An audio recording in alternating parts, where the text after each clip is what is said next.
Sasha Chekmenev, or Alexander Chekmenev. He's originally from Lugansk. It's a little bit like difficult region with difficult, complicated history, with a history of long coal mining industry. And Sasha, as a photographer and as a professional, for me, he is very rooted in his context. So if you understand his background, you really could understand his approach as a photographer.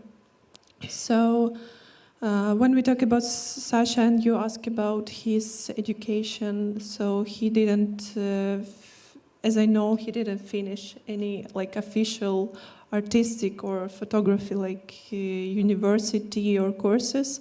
I think he just finished 6 months really short-term courses in some photo studio that I think was just for him to take more knowledge, technical knowledge, how to do photos. Yeah, I just want to agree about Lugan. I just want to. He was born in 1969. So when collapse of Soviet Union happened, pretty much in 1991, when he was in his 20s and starting as photographer. So we are talking and he just got came back from his military service pretty much, and he just started working in the photo atelier, which making portraits probably at that point. It's we still talking not completely independent Ukraine, but post-Soviet, very post-Soviet time. And it's important to understand that what surrounded him that time, it's industrial town which was built around coal mining. And it's all pretty much the system collapsed and the system was centralized to Moscow. And it meant that what was happening in society was kind of a historical moment as well, when I don't know, people do not having jobs, the coal mines starting shutting down, there were complete social economical collapse happening around him, and he himself and his family were directly affected by it. So it's not that he was just outsider looking at it, he was living it. And when we look at his photographs from that time, 90s, we see a lot of kind of what he called people of street people. And sometimes looking back from this perspective from today, it feels oh my gosh, where did he found these people? How did he found these marginalized people looking so poor and so whatever. But it's important to understand that it was a life then, it was everywhere at that point. And I myself, I remember as a child, as a small child, 90s, when we moved back from deportation place in Uzbekistan to Crimea. And as I said, I remember my neighbors in the village, and they were on the one side, there were alcoholics who my neighbor Valera with his daughter died of cirrhosis. And then on the other side, a couple of alcoholics who have been having kids one after another, and that was just surrounding him. So I think it's important to put that in the context. And I think what Sasha was really interested in is a history, this historical moment of collapsing, and I think if you, from conversation with him before, I understood that he's kind of obsessed with the idea of history, and that he's preserving historical moments for future. Or and when he describes how he got into photography, that as a child he looks through some photos and some books with visual contents from beginning of 20th century, and he thought, wow, these people are already gone, but there are still pictures, or there are still visuals from that time. And so he hadn't been part of anything. And Lugansk itself, at that point, if you put in the context of photography in general, was very isolated from places where photography as a profession was happening. We're talking about, it was not Moscow, it was not Kiev, it was not even Kharkov. And so he was pretty much by himself there with an idea, with a camera, just photographing around, surrounding what's happening. And for him, these people were representing, especially people who have challenges in more challenges in life, like we're representing like changing historical moment, I would say. So this is the Passport series. Could you explain a little bit about how this came about? Yeah, I think there is some interesting story about this series, because Sasha was hired as a photographer to photograph people who cannot get to the atelier to get their passport photograph to be taken. And in 1994, 1995, there were Soviet passports were replaced by Ukrainian passports. So its passportization is going on, and he was hired as a photographer to take headshots. So he went with these local authorities to these houses of people who cannot pretty much a lot of them were like either bed-bounded or like were sick and were quite sick or like disabled. And so he took photographs, and like he took a headshot, and he took one of the photographs actually with setting up background for them, so which pretty much captures like a social background of this passportization, and actually another history moment actually for for Ukraine and independence of Ukraine. And so, and I think like what he said in one of the interviews, that because it was a job and like the film was very expensive, so he like wanted to make sure that the photos like look sharp enough and the people like don't have shades on their faces. So, and he didn't know that you can use a flash like reflecting from the wall or something. So he just flashed them straight to their face. And that's how this series came out. And I think he never thought about it as a series because it was kind of like a job to do. And then it came out as a series, as a kind of when he looked back at his work from before and things like that. And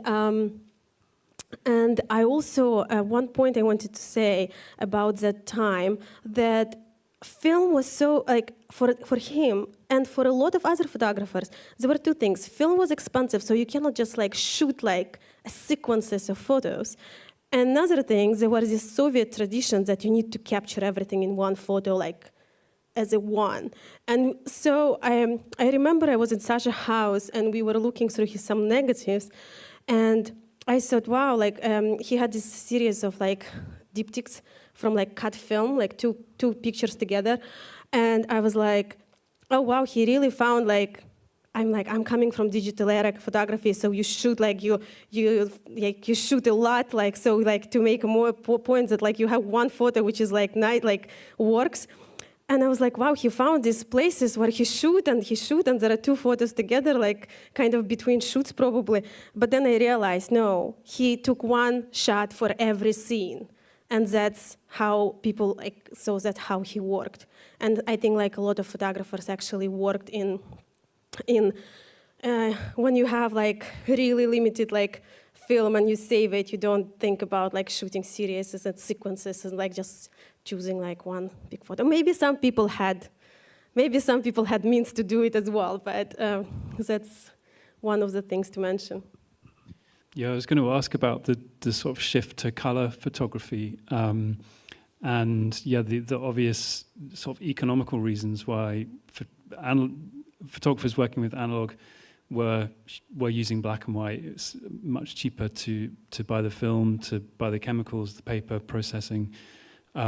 Color much more complicated, but you've kind of explained that was the case. Was he also taking the pictures for them? So these are the pictures of these are his photographs of the pictures being set up, but was he was taking the pictures as well? Was there someone else there, or the actual passport pictures which aren't part of this? No, he was. So I think they were actually cropped out of these. Of these, wow.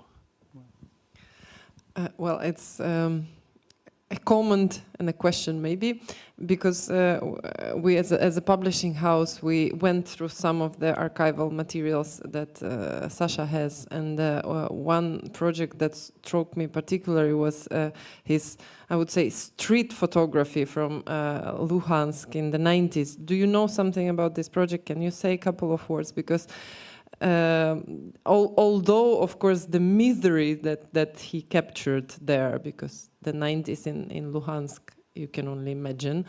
It looked like, stylistically, it looked like street photography, like, you know, something that became fashionable much later, but nevertheless. It looks like it's street photography, but I think Sasha knew a lot of these people. So he was not the regular observer. He knew these people. He a lot of them were with his schoolmates or neighbors or something like that. So he just captured moments of their life, really strange life and really painful in some way. But he knew all his models. I mean, I haven't seen the large takes of this, so I cannot say what is an archive. But I think as a street photography, I think the general, it's hard to call it street photography because it's actually there are a lot of interaction going on with him through as a subject, at least if I were talking about the same project. And I think that interaction is visible to the viewer quite right away. And I remember I was studying in photojournalism in Ohio University, and it was not so long ago, 10 years ago, a little bit more than 10.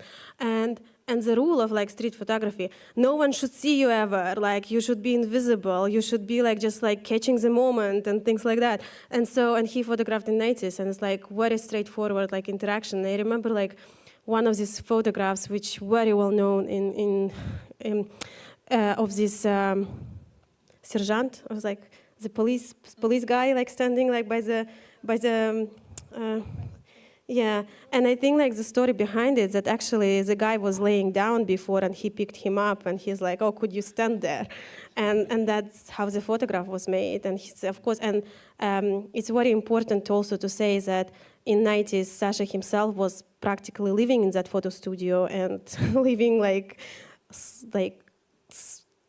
not living because he was working. He was living because he was living there. And that he also was part of all of this partying scene, and is it correct to say? Partying and drinking and all of that. It's he was part of all of that life he photographed. That's what I'm trying to say. And I think it's changed a lot as he grew as a career, and he changed as a person as well, I think. And his change of lifestyle definitely reflects on his photography and how he's doing it.